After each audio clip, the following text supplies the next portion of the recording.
अस्सलाम वालेकुम एवरीवन, मैं हूं मोहम्मद तलहा। आप लोग देख रहे हैं तलहा स्पेस एकेडमी। वेक्टर्स के बारे में ऑलरेडी हम लोग जान चुके हैं कि वेक्टर्स जो है वो स्केलर से काफ़ी ज़्यादा डिफरेंट हैं। और लास्ट लेक्चर में हमने ये भी देखा था कि वेक्टर्स को स्केलर्स की तरह से हम ऐड नहीं कर सकते, बल्कि वेक्टर्स को ऐड करने का एक डिफरेंट तरीक़ेकार है जो कि हेड टू टेल रूल है। लास्ट लेक्चर में हमने कवर भी किया था। और आज जो बेसिक टॉपिक हम लोग कवर करने वाले हैं वो ये है कि वेक्टर्स को ऐड करना तो आ गया, अब क्या वेक्टर को उसके पार्ट्स में हम रिजॉल्व कर सकते हैं, स्प्लिट कर सकते हैं, तोड़ सकते हैं। तो यस, हम ऐसा कर सकते हैं और इस प्रोसेस को कहते हैं रेजोल्यूशन ऑफ वेक्टर। और आज का जो हमारा टॉपिक है वो रेजोल्यूशन ऑफ वेक्टर के हवाले से ही है।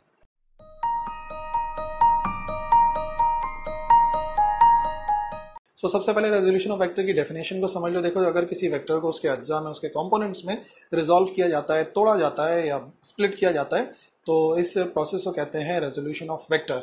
और नतीजे में हमें कुछ कंपोनेंट्स हासिल होते हैं, दो कंपोनेंट्स हासिल होते हैं, और वो दोनों कंपोनेंट्स कहलाते हैं रेक्टेंगुलर कंपोनेंट्स। तो अगर पेपर में रेक्टेंगुलर कंपोनेंट्स के बारे में पूछा जाए तब भी हमने रेजोल्यूशन ऑफ वेक्टर को बताना है। और फिर ये बताना है कि रेजोल्यूशन ऑफ वेक्टर के नतीजे में जो दो वेक्टर्स हमें हासिल होते हैं, उसके दो पार्ट्स हासिल होते हैं, उन्हें रेक्टेंगुलर कंपोनेंट्स कहा जाता है। तो एक वेक्टर v सपोज कर लेते हैं, एक वेक्टर v है, ठीक है। और वेक्टर v की लंबाई क्या है? वेक्टर v की जो लंबाई है वो o से लेके a तक है, ठीक है। फॉर एग्जांपल ये इसकी लंबाई हो गई। और वेक्टर v जो है, जो एंगल बना रहा है with respect to x axis, वो बन रहा है थीटा। तो ठीक है, फॉर एग्जांपल आपको अगर एक्सिस नहीं भी दिए होंगे तो आपको वेक्टर तो दिया हुआ होगा। बस आपने क्या करना है, एक वेक्टर है वेक्टर v, ओ से लेके ए तक बन रहा है। आपने जहां उसकी टेल है वहां पर एक्सिस बना लेना है। ये वाला एक्सिस कहलाता है वाई एक्सिस और ये वाला एक्सिस कहलाता है एक्स एक्सिस। तो वेक्टर की टेल पर एक्स एक्सिस वाई एक्सिस बना लोगे तो फिर रिजॉल्व करना आसान हो जाएगा। अब सबसे पहले रिजॉल्व करने का पहला स्टेप मैं आपको बताऊं। रिजॉल्व करने का पहला स्टेप ये है कि आप जो वेक्टर का हेड है उससे एक परपेंडिकुलर ड्रॉ करें टुवर्ड्स एक्स एक्सिस, ठीक है। जो वेक्टर का हेड है यानी कि पॉइंट ए है, वहां से एक्स एक्सिस की तरफ एक परपेंडिकुलर ड्रॉ करें। परपेंडिकुलर का मतलब होता है एक स्ट्रेट लाइन, और एक ऐसी लाइन जो एक्स एक्सिस के साथ 90 डिग्री बनाए, इस वजह से उसे कहते हैं परपेंडिकुलर। तो सबसे पहले तो हम एक स्ट्रेट लाइन ड्रॉ कर लेते हैं ए से एक्स एक्सिस की तरफ, ठीक है। और फॉर एग्जाम्पल जिस पॉइंट पे जाके मिली उस पॉइंट को हमने नाम दे दिया पॉइंट बी का, ठीक है। ये हो गया हमारा रिजॉल्व करने का पहला स्टेप। को किसी भी एंगल में हो, किसी भी डायरेक्शन के अंदर हो वेक्टर, बस आप क्या करें, उसके हेड से एक्स एक्सिस की तरफ एक स्ट्रेट लाइन, एक परपेंडिकुलर ड्रॉ करें। और परपेंडिकुलर की खास बात यह है कि उसका एंगल एक्स एक्सिस के साथ बनेगा 90 डिग्री। अब यही जो पॉइंट बी है, इस पॉइंट को जो ओरिजिन वाला पॉइंट था यानी कि टेल थी हमारे वेक्टर की, उससे आप ज्वाइन कर दें, ठीक है। ये आपने ज्वाइन कर दिया। अब आपके पास यहाँ पर दो कंपोनेंट्स, दो हिस्से बन गए एक वेक्टर के, ठीक है। एक वेक्टर v था तो उसके दो हिस्से बन गए। एक बना है एक्स एक्सिस के पैरेलल यानी कि ये वाला ओ बी, और एक बना है वाई एक्सिस के पैरेलल यानी कि ए से लेके बी। यही दोनों बेसिकली जो है ना वो हमारे वेक्टर के कंपोनेंट्स होते हैं, जिन्हें मैंने बताया था रेक्टेंगुलर कंपोनेंट्स, ठीक है। तो फॉर एग्जांपल पहला कंपोनेंट मैंने बना दिया ओ से लेके बी। और हमें कैसे पता चला कि एरो राइट हैंड साइड पे लगाना है? तो आप देखो, ये जो वेक्टर वी था इसके मुताबिक इसका एरो राइट साइड की तरफ जा रहा है कि लेफ्ट साइड की तरफ? अगर इस तरफ होता तो लेफ्ट साइड की तरफ होता, इस तरफ जा रहा है तो राइट साइड की तरफ। तो इस वजह से इसका भी एरो जो है वो राइट साइड की तरफ आ गया। अब इसका एरो कहाँ आएगा? जो हमारा वाई कंपोनेंट है, वाई एक्सिस वाला पार्ट है, तो देख लो इसके अंदर या तो नीचे या तो ऊपर हो सकता है। अब आप इसका एरो देख लें, जो वेक्टर है इसका एरो ऊपर की तरफ है या नीचे की तरफ है? तो क्योंकि इसका एरो ऊपर की तरफ है तो जो आप रिजल्टेंट बना, जो आप ये वेक्टर का कंपोनेंट बनाएंगे वाई कंपोनेंट, इसका एरो भी ऊपर की तरफ आ जाएगा, ठीक है। लॉजिक समझ में आ गई ना? जिस तरफ रिजल्टेंट का, जिस तरफ ये रिजल्टेंट या वेक्टर वी का एरो होगा उसी तरफ दोनों कंपोनेंट्स का एरो हम बनाएंगे। और याद रखो, इनको रेक्टेंगुलर कंपोनेंट क्यों कहते हैं? क्योंकि इन दोनों के दरमियान में 90 डिग्री एंगल बनता है, ठीक है। दोनों जो कंपोनेंट्स, दोनों जो हिस्से बने हैं वेक्टर के, दोनों के दरमियान में एंगल बनता है 90 डिग्री, ठीक है। तो सबसे पहले ये जो हमारे पास वी एक्स है, ओ से लेके बी तक का, वी एक्स का क्यों नाम दिया? वी एक्स का इस वजह से नाम दिया क्योंकि ये एक्स एक्सिस के पैरेलल है। इसको कहते हैं हॉरिजॉन्टल कंपोनेंट, क्योंकि एक्चुअली ये हॉरिजॉन्टल भी है।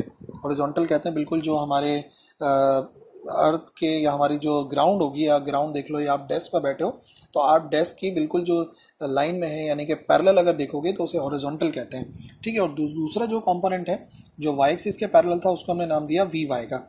एक्स एक्सिस वाले को वी एक्स का नाम दिया, वाई एक्सिस वाले को वी वाई का नाम दिया। और वी वाई को एक्चुअली कहते हैं वर्टिकल कंपोनेंट, क्योंकि वर्टिकल कंपोनेंट है, ये है ही वर्टिकल। जितनी भी दीवारें वगैरह हैं वो वर्टिकल हैं। वर्टिकल का मतलब हो गया 90 डिग्री पर जो भी बन रहा होता है। तो फिलहाल वी एक्स जो है वो हमारा हॉरिजॉन्टल कंपोनेंट कहलाता है, और वी वाई जो है वो कहलाता है हमारा वर्टिकल कंपोनेंट। और इन्हीं के लिए फॉर्मूले ड्राइव करने हैं, मैग्नीट्यूड और डायरेक्शन निकालनी है। तो सबसे पहले मैं आपको एक फिगर से एक बात समझाता हूँ, जो कि मैंने आपको कहा था कि ये वाकई इसके कंपोनेंट्स हैं, इन दोनों को ऐड करके ही हम हासिल कर सकते हैं उस वेक्टर को। यानी कि जब हम वेक्टर के पार्ट्स बना रहे हैं तो उन पार्ट्स को ऐड करके भी वेक्टर को हासिल किया जा सकता है। तो देख लो फिगर के मुताबिक ओ ए बराबर है, ओ से लेके ए जो है वो बराबर नजर आ रहा है O B plus A B. तो देख लो ओ बी, ऐसा नहीं लग रहा कि ओ बी के साथ ए बी ऐड हो रहा है, क्योंकि देख लो ओ बी के हेड से ए बी की टेल मिली हुई है। तो हेड टू टेल रूल में क्या सीखा था, पहला वेक्टर बनाओ और दूसरे वेक्टर की टेल को पहले वेक्टर के हेड से मिला दो। तो हमने यहाँ पर ऐसी तो किया हुआ है, हमने ओ बी और ए बी को ऐड किया हुआ है, हमने ओ बी और ए बी को ऐड किया हुआ है, जो कि फिगर के अंदर नजर आ रहा है। और नतीजे में जो रिजल्टेंट बनता है उसके लिए क्या प्रॉपर्टी सीखी थी कि जो पहले वेक्टर का टेल है और लास्ट वेक्टर का हेड है उसको एक स्ट्रेट लाइन से मिला दो, ठीक है, और एरो वहाँ बनाओ जहाँ लास्ट वाले वेक्टर का एरो, तो यहीं पर ही एरो लगा हुआ है। तो एक बात कंफर्म है कि ये जो दोनों कंपोनेंट्स बने हैं वी एक्स और वी वाई, इन दोनों को ऐड करके हम वी को हासिल कर सकते हैं। तो ये बात मैंने आपको लोगों को सिर्फ इस बात को साबित करने के लिए रखी थी कि भाई आप समझ जाइए कि इसके कंपोनेंट्स हैं और उन दोनों को ऐड करके वेक्टर को हासिल किया जा सकता है। नाउ सबसे पहले हॉरिजॉन्टल कंपोनेंट के लिए फॉर्मूला ड्राइव कर लेते हैं। हॉरिजॉन्टल कंपोनेंट का फॉर्मूला ड्राइव करने के लिए हमें पता होना चाहिए कि कॉस थीटा किसके बराबर होता है। ठीक है, अब लास्ट लेक्चर में मैंने समझाया था कॉस थीटा के बारे में। कॉस थीटा होता है बेस अपॉन हाइपोटेन्यूज। ठीक है, ये बात आप याद रखिए। कॉस थीटा किसके बराबर है, कॉस थीटा बराबर है बेस अपॉन हाइपोटेन्यूज। हाइपोटेन्यूज कौन सी साइड होती है, हाइपोटेन्यूज होती है 90 डिग्री के, ये है 90 डिग्री, 90 डिग्री के सामने वाली होती है हाइपोटेन्यूज। तो फिलहाल हमारे लिहाज से जो हाइपोटेन्यूज है वो वी है या ओ से लेके ए है। और बेस क्या हो गई, परपेंडिकुलर, देखो थीटा के सामने वाली परपेंडिकुलर, तो इसका मतलब ये वाली साइड हो गई परपेंडिकुलर, और जो बच गई वो है बेस, यानी कि जो वी एक्स है या ओ से लेके बी है वो एक्चुअली जाहिर करेगा बेस को। तो इसी वजह से तो ट्रिग्नोमेट्री आपको समझाई थी ताकि आप रेजोल्यूशन ऑफ वेक्टर को समझ सकें। और अगर ये बात नहीं समझ में आ रही है तो आप फौरन उस लेक्चर को जाके देखो जिस लेक्चर के अंदर मैंने ट्रिग्नोमेट्रिक रेशियोज को फाइंड करना सिखाया है। तो हॉरिजॉन्टल कंपोनेंट के लिए हम कॉस थीटा इस्तेमाल करेंगे। ठीक है, in triangle O A B cos theta बराबर होता है बेस अपॉन हाइपोटेन्यूज। ठीक है, और अभी मैंने आपको समझाया बेस क्या है, बेस है ओ से लेकर बी, जो मैंने ऊपर लिख दिया। ठीक है, डिवाइड बाय हाइपोटेन्यूज। हाइपोटेन्यूज क्या है, हाइपोटेन्यूज होता है 90 डिग्री के सामने, जो कि है ओ से लेके ए वाली साइड। तो यहाँ पे आ गया ओ से लेके ए। और इसी को अगर वेक्टर के नाम के लिहाज से लिखें तो ओ बी का क्या नाम है, ओ से लेके बी तक का नाम है वी एक्स, तो पर वी एक्स आ गया, और ओ से लेके ए तक का नाम है वी, तो डिवाइड में आ गया वी। इसी तरीके से अगर वी एक्स की वैल्यू को अलग करेंगे तो वी डिवाइड हो रहा है वी एक्स के साथ जाके कॉस थीटा के साथ जाके हो जाएगा मल्टीप्लाई, तो वी एक्स का फॉर्मूला बनेगा v cos theta. So horizontal component या एक्स कंपोनेंट जो है वो एक्चुअली बराबर होता है वी कॉस थीटा के, v x is equal to v cos theta. Let's say this is our equation number 1, आगे यूज़ करना है लेक्चर के अंदर। वर्टिकल कंपोनेंट निकालते हैं। वर्टिकल कंपोनेंट के लिए इस्तेमाल करेंगे साइन थीटा। और साइन थीटा की क्या प्रॉपर्टी बताई थी, साइन थीटा बराबर होता है परपेंडिकुलर अपॉन हाइपोटेन्यूज। ठीक है, साइन थीटा, थीटा जिससे हम परपेंडिकुलर को पहचानेंगे, और ये खुद बराबर होता है परपेंडिकुलर अपॉन हाइपोटेन्यूज। तो हाइपोटेन्यूज तो ऑलरेडी आप पहचान गए थे, 90 डिग्री के सामने वाली हाइपोटेन्यूज यानी कि ओ से लेके ए, और परपेंडिकुलर होता है थीटा के सामने, थीटा के सामने ए से लेके बी, ए से लेके बी वाली जो साइड है थीटा के सामने वाली वो परपेंडिकुलर है, जो कि वी वाई के बराबर है। तो ठीक है, ट्राइंगल ओ ए बी से फाइंड कर लेते हैं। साइन थीटा हो जाएगा परपेंडिकुलर अपॉन हाइपोटेन्यूज, थीटा के सामने वाली परपेंडिकुलर होती है तो पर आ गया ए बी, और हाइपोटेन्यूज तो वही है ओ से लेके ए, 90 डिग्री के सामने वाली साइड, ये वाली साइड। तो ठीक है, ए बी और ओ ए की वैल्यू रखते हैं। तो ए बी खुद किसके बराबर है, ए से लेके बी तक बराबर है लंबाई वी वाई वेक्टर के, और इसी तरीके से ओ ए ये वाली जो साइड है बराबर है वी वेक्टर के, तो वहाँ पे वी वेक्टर आ गया। और फिर वी वाई की वैल्यू निकालनी है तो वी दूसरी तरफ जाके मल्टीप्लाई होगा साइन थीटा के साथ, तो वी वाई का आंसर आ जाएगा वी साइन थीटा। जैसे उसका आंसर वी कॉस थीटा आया है, इसका आंसर आ जाएगा वी साइन थीटा।